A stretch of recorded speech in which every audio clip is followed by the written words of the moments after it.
I had that, but I couldn't. I tried Munchen. Whatever.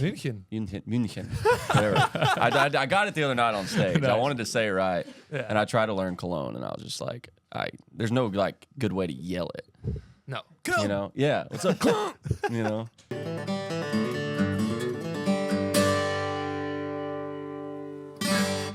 Amsterdam again, and if you ask me, the Milky Way is a great place to play some jukebox songs. Yeah, and it's a familiar territory for our guest today because it's not the first time that he's here. He's been here before. He's been in Rotterdam last year, C2C, Country to Country Festival, and now he's in Amsterdam in the Milky Way again. That's right.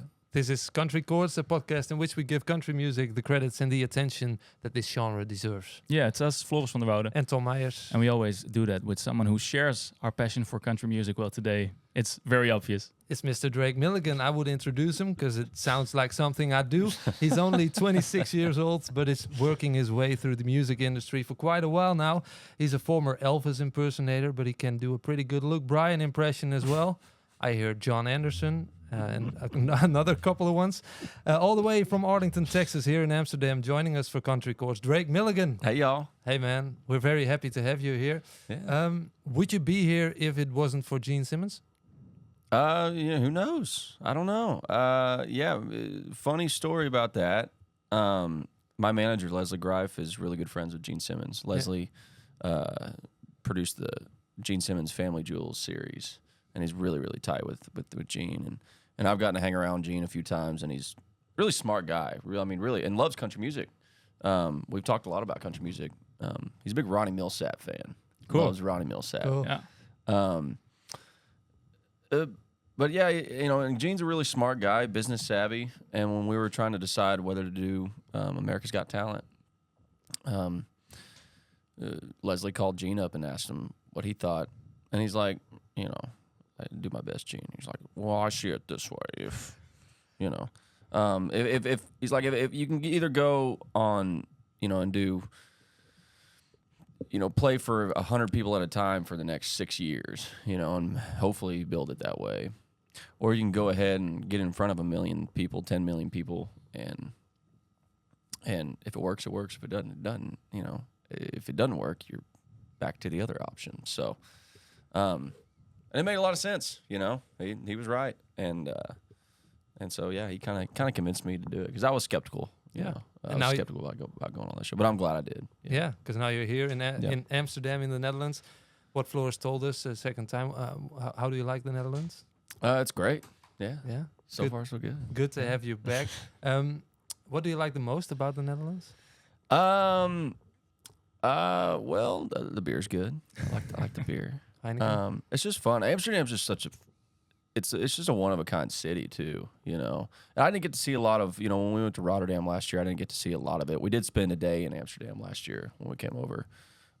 It's just a unique city, you know. It's pretty much everywhere I go, I can usually, you know, tell you one city that it reminds me of. And Amsterdam's not that way. I'm like, it's totally unique. So yeah, you got the whole Amsterdam experience?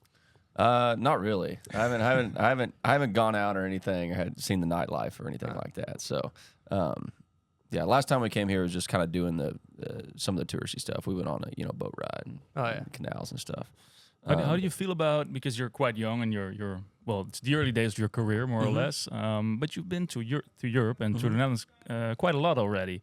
Why is that? Do you think the Dutch people, the European people, they love your music because country it's huge in America. It's starting to pick up now also in Europe, but you have been here already like more than once. Why is that? Because I mean, for some reason, people seem to love my music here. You have an explanation for that? I sell a lot more tickets here than I do in most places in the States. Really? You know, other than maybe like Texas or, you know, it depends on the show, but there's a lot of places we go to. I sell way more tickets here. Something about the European crowd, of course, I have the whole Elvis background, and I love that kind of early rock and roll and, you know, classic country. And I think for some reason, the European country crowd really does appreciate the same music that I do, you know, that early rock and roll, that classic country, at just a level that you don't get a lot of times, you know. You know, you can go to a certain place, you go to Texas and people really appreciate classic country, you know, in Texas, but it's just like, that's kind of my explanation for it, I guess, maybe. Yeah. And to you know, I kind of pride myself on having a really good live show and having a really good live band, and that's something that the European crowd really does love, is a live show. You're a performer. Yeah. Performer, and they're willing to go to a live show. Like, and it's the thing too. It's like if they kind of like an artist, they're gonna go see them. Yeah. You know, And you make great music. Well, there you go. But it's like people. It's like, oh, I've heard of them. I'll go to the show. Yeah, you know, yeah. it's hard. It's hard. I think it might be harder to get people out to a country show in the States, because they're like, oh, I'll just catch him next time he comes around. Yeah. You know, but here it's like, oh, I better go It's see an him. opportunity. Yeah. Yeah, I better go see him because I don't know when they're going to be around next. You know, and I don't either. So it's, you know, and it's exciting for us too.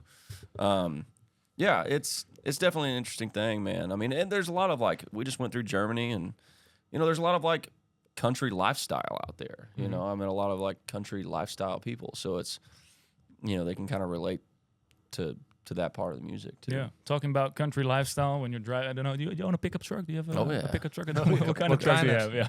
Well, I've got a Toyota Tacoma, or no, not Tacoma, a Toyota Tundra, the big Toyota. You got the made in Texas. All right. It's the only truck made in Texas. People always make fun of me for driving a Toyota. It's a Japanese truck, but it's made in Texas. It's the only truck made in Texas, made in San Cool. Antonio. So Nice. that's what I tell everybody. And it's a great truck. And Nice. those things will run them all, you know, Yeah. till you run them to the ground. Well, Reason- we got this thing in the podcast, you know, when we call it the Greyhound. You know what a Greyhound is? It's like the big bus when you go from city to city. But we came up with that name to call a song that you listen to while you're driving, while you're on the road trip. And what is a Greyhound for you? What is a song that you put on when you're in the Toyota Tacoma? And sing along. That's a good question. For me, my favorite driving music is like some Jerry Reed, I think. Old school. Yeah. Put some Amos Moses on, some of that stuff. And just his playing, you know, his records are so good. They usually, you know, have like instrumental tracks and stuff too. And those records are just so funky and good. Really anything from like the late 70s. I think that was a really good time for country music. The Johnny Paycheck records from then, the Hank Jr. records from then. They just sound so good. There's some great, pretty much anything too in that day that like Pete Drake played steel on it in that kind of era, because Pete's tone was just so good. Some of that Paycheck stuff, Gary Stewart, early 70s stuff. You're a classic man. Amazing. Yeah, Yeah. dude.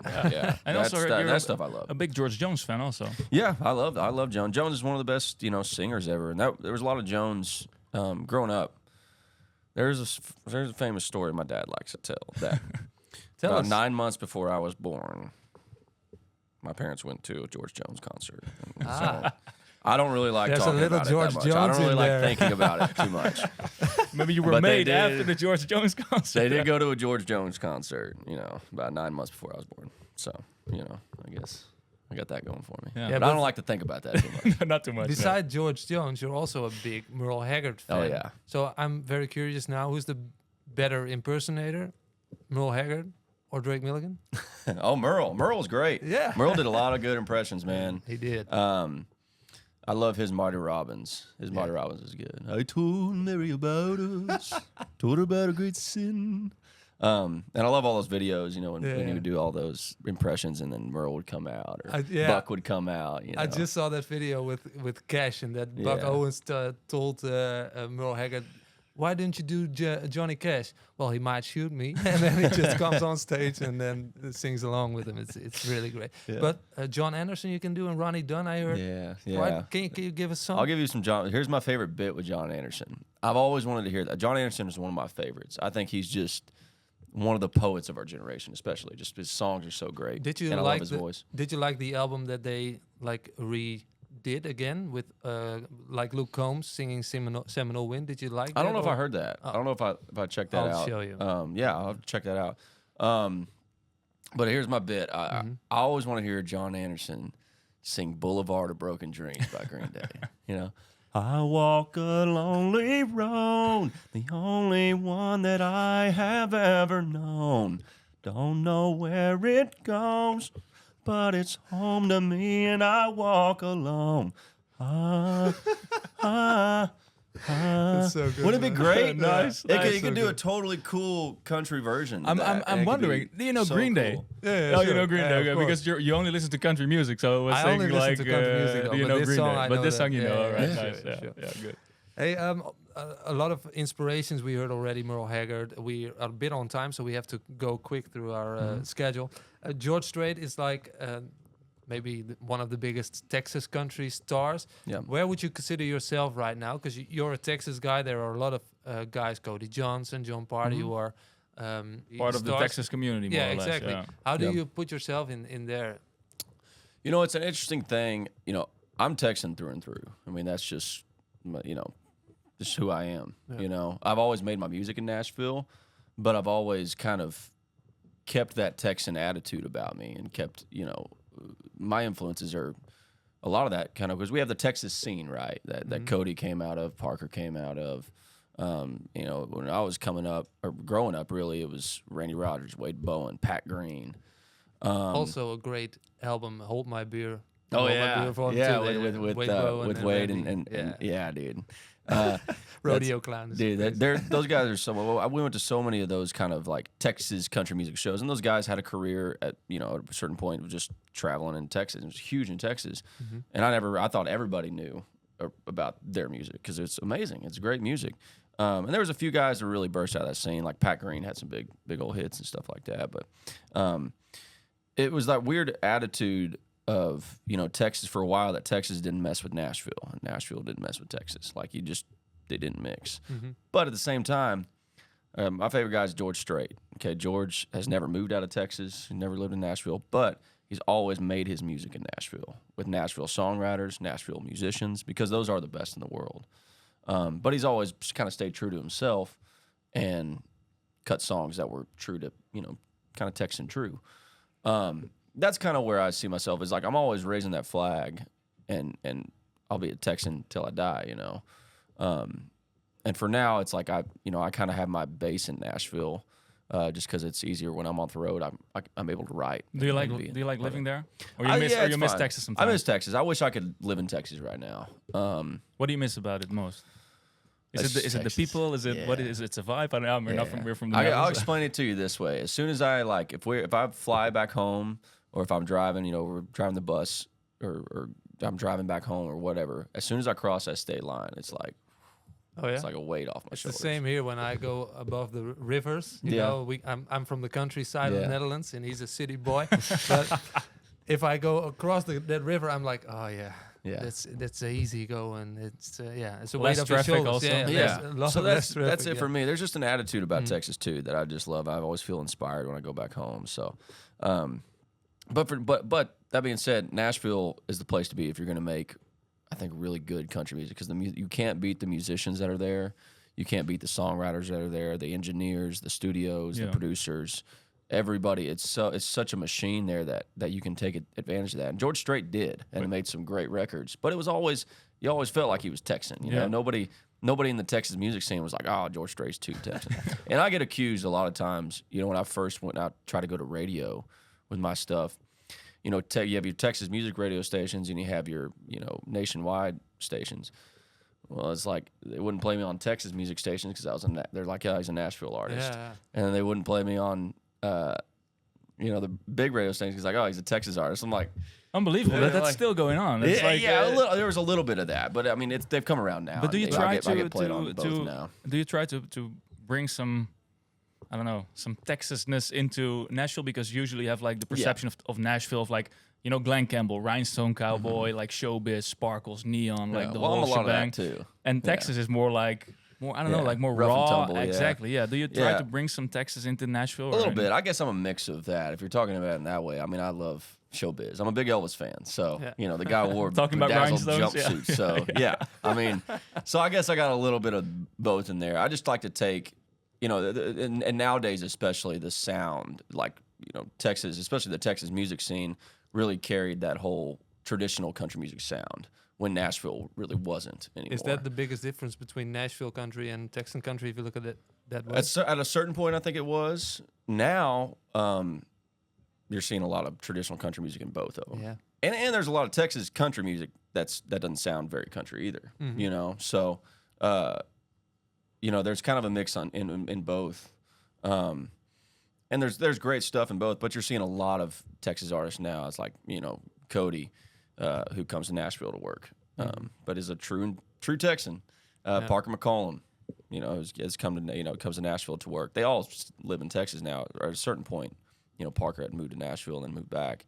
Randall King, one of my buddies, he, you know, Texan through and through, but you know, it's so funny because in Nashville. We were talking at this place also to Jordan Davis almost a year ago, or a little over a year ago. Oh yeah, he's from Louisiana. Yeah, but he lives in Nashville also for the music. But they all say the same. You know, it's just where they're from. I miss Louisiana. I miss the food. I miss the vibe. It's the same for you with Texas. So it's just where you're from, basically. For me, it's like I would love to move back because I think you can kind of get caught in the bubble of Nashville a little bit, you know, and kind of you start to miss out on what the world actually is outside of Nashville. You know, everybody in Nashville pretty much is in the music business, and you're kind of in that bubble, you know.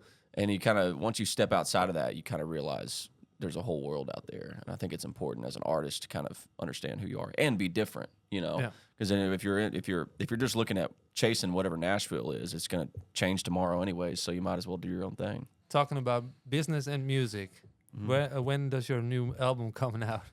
Hopefully soon. Well, we're gonna cut some. We're gonna cut some. We haven't even cut songs yet, so but we're gonna cut some songs very soon. We have some dates to cut. Go in the studio and cut. I'm like, I don't know. I wish I had 3 records out already because I've got so many songs stacked up that I've written over the years, and you know every time I'm back in town I write. But it's you know it's hard to promote a record, and it's like we play so much that it's you know. But you're missing pieces for like the full image. No. It's really just kind of finding the time to do it and being able to put the resources behind it too is a big part, you know, about a record release. So, but yeah, we're very soon, hopefully this year. But I've got some great songs lined up, and now it's just making sure we can. Is it similar to the first album because it was like energy, like you're a performer, you know, like power, energy, and not so much ballads? Maybe I can't speak on too much of what will be on it because I don't know yet. I don't know until we really get in there and cut it. But it may not be as energetic. I definitely want those high energy kind of songs, but at the same time, I've got those. You know, I feel like I've got a lot of those songs under my belt, and I've got a good live show. And I heard you turned the corner as a songwriter. You turned the corner as a songwriter. You told in maybe. Another interview. I think so. You know, I feel a lot more comfortable as a songwriter than I did, you know, even a few years ago. So what can we expect from you? I think a lot of the stuff I've been writing, I mean, it's kind of more the same. You know, I kind of write based upon my influences, you know. So for me, it's kind of filling the gaps of what we I'm just looking forward to a new song from Drake Milligan called Cult. Like the influences. So that's why I was laughing. But you know, for me, it's kind of like that first record. What I wanted to do, and I was so glad I got to be able to do it right off the bat, was I wanted to be able to have a record that I could go play a show with, and you know, not just put out 4 songs and have to, you know, make up for time, but that I could go out there and have a full 90-minute set with, and have moments in the shows that kind of bring you up and bring you down. And for me, it's been even the EP, it's kind of trying to fill some of those gaps in there. So I'm thinking a lot about the live show and what I would like to have in the live show. So now it's like, you know, I don't want to get too repetitive as a artist or a songwriter either. So it's kind of finding stuff that I haven't done yet. You know, that's what I'm kind of looking for. You know, because it's like, as much as I sat around and go, man, I need another sounds like something I do. I'm like, well, I've got one of those. Yeah. You know, now it's like, now I can find something else, whether it's a tempo or whether it's whatever, you know. You can kind of drive yourself crazy trying to think about that. We're looking forward to that new music, but it's time for the Countrykoorts Brain Crackers because the time is ticking, and we're looking forward to your answers on this. You have to pick either one. It's a dilemma. So, okay. Billy Bob's or Melkweg? Billy Bob's. Sorry about you. That's home base. Yeah. Sure. U.S. or Europe? I mean, I'm partial. I mean, I love playing back home, and I love playing in Texas. You know, I still love that. But the crowds over here in Europe are, you know, are amazing. So I don't know if I could choose. Right now, Europe's my favorite because I sell a bunch of tickets, and I love it, and everybody seems to have a good time. Yeah, very good. Elvis Presley or Merle Haggard? Ooh. I mean, both for different reasons, but I'll probably go with Elvis. Yeah, yeah, that's a tough one. That's a tough That's one. why they call them brain crackers. Yeah, Yeah. yeah. All right. Sounds like something I do or I got a problem. It's a good one. Sounds like something I do because I wrote it. Probably selfish on that one. Yeah, not because it's your breakthrough song. Yeah. Well, that too. Yeah. That too. But I always think about when I wrote that song with Terry McBride and Brett Beavers and how much fun we had writing it. It was just like, we were like kids, man. We just got that hook and we just kept singing it over and over again. We were so excited about it. Cool. Dallas or Fort Worth? Fort Worth all the way. That ain't a brain cracker. No? Fort Worth is, oh yeah. Oh, wait. Fort Worth or Arlington? Well, Fort Worth. I mean, I guess I was born in Arlington. I'm really from Fort Worth, really. They're all kind of all connected. But Dallas is, Fort Worth is way better than Dallas. All right. We also have a Countrykoorts community. It's a big group on WhatsApp. They send us some questions. Simon, not Cowell, is asking, with which artists do you identify yourself? So, I mean, I kind of, I don't know. I mean, I get, likened to Elvis a lot. I get the Elvis thing a lot. I get all the deep voice guys, Josh Turner, all those guys. I don't know. I would love to have a career like George Strait's, though. That would be awesome, just be able to maintain a career like that. We hope you'll get a career like that. We have to close it up because the time's up. So Countrykoorts with Drake Milligan has come to an end. Thank you all for listening and watching. And don't forget to like and subscribe our YouTube channel and hit that like button. Yeah, you can follow us on YouTube. Don't miss anything because this video will be on YouTube as well. You can look it back also. Right. There are a lot of videos that you on YouTube. So like and subscribe if you didn't do that yet. Drake, thank you so much for joining us. Thank you for your time. I gotta go play a show. Yeah, good luck. Yeah, We're going to enjoy the show as well. And thank you so much again. Yeah. Final last words are for you. So you can close it off if you want. Thank you all very much. Adios.